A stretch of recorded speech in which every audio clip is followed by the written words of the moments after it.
And good morning and welcome back to the Windy Fire Update for October 3rd. The fire is currently 92,000 acres, 473, and we're currently sitting at 56% contained. We'll start off up here on the north end of the fire, up here by the Western Divide Highway. The fire is still holding along the Western Divide, and as you come south of Ponderosa there, everything's holding secure within the containment lines. As you continue down the line here, everything's holding real well, secured. Coming past Camp Whitsett, back in towards Johnsondale area, everything's looking well. Crews and resources will continue to tactical patrol this area to ensure that everything stays within the containment, and we'll continue coming down here towards Johnsondale. So crews yesterday were able to make progress coming south out of Johnsondale up here towards Spees Ridge.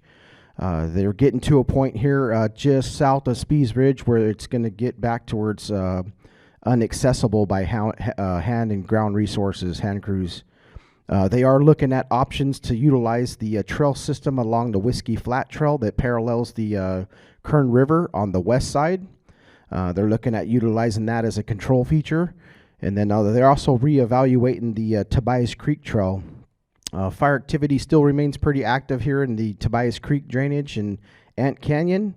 And like yesterday, once the air becomes available, they'll be trying to utilize the aircraft out here to check fire spread in both of those areas.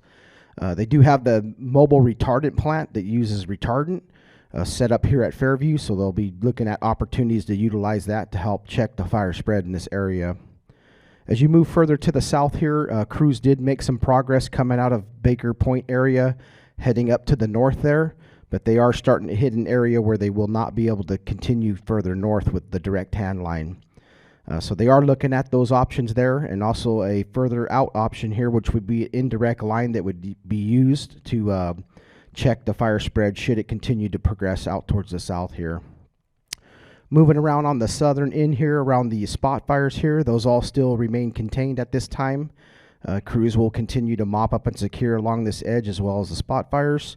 Very little heat signatures, if none at all, along this edge here, so things are looking really well. As they continue down here towards Sugarloaf Village, we do have the direct hand line in along this edge here, and crews will continue to mop up and secure throughout the day to advance our containment further out towards Sugarloaf Village. As we continue out here along the containment line, everything's holding well. And as you get into this area here where we had a slop over yesterday, about 2 to 3 acres, crews were able to get around that and pull it back into the primary line here. And we'll continue to mop up and secure that area to advance our containment further. As you come out back in towards the back end of Pine Flat here, everything continues to hold well. Crews and ground resources will continue to mop up and secure back behind the Pine Flat area, moving in towards Hot Springs. And as they continue along that line, they'll continue to strengthen that line further. As you come out here towards the northwest side of the Mountain 50 Road, crews were able to get out pretty far towards Mary's Creek. And right here where they end it, as far as they can kind of get going direct. So they're going to look for indirect options to try to come out utilizing the dozer lines that have been installed out here, out towards Lone Pine Mountain. And we'll be using the helicopters for checking action too to moderate the spread as it comes out towards the southwest here. It is in a backing motion, so feeling pretty comfortable that it'll be pretty favorable fire effects as it continues to back. But we'll be tactical patrolling that area, making sure that we have things in place should the fire make a move out towards the southwest. Coming up towards this Lone Pine Mountain area, we do have a dozer line that connects to a road system that comes up and ties into the fire's edge.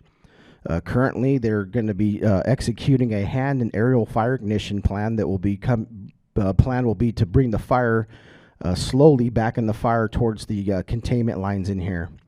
This area is only accessible by UTV or ATV. And what they'll do is they'll come in here and insert personnel and continue to have a hand firing operation that'll bring it out to the road systems. They're doing that simultaneously along the dozer line out here near Eagle Creek, and they'll continue to do that until they can get the fire down towards that road system where they can get better access. As you come up towards where it's we got containment here, crews did go direct, and they're continuing to mop up and secure. all the way back into the 212 road. And then the firing operation from yesterday was successful. They were able to mop up and secure along the 212 road back into the 2 1/4 road. And they'll continue to mop up and secure along the 2 1/4 road all the way back up towards the boundary there with the Forest Service. They're still continuing to mop up and secure around some of the structures around here on the south side of the 94 road, or the Coy Flat road coming out of Coy Flat. And this whole section around here is looking real well. We'll continue to patrol by air this section in here due to the inaccessibility, and coming back into the Western Divide Highway. That'll pretty much end the report. So I want to thank you, appreciate the comments, and have a good day.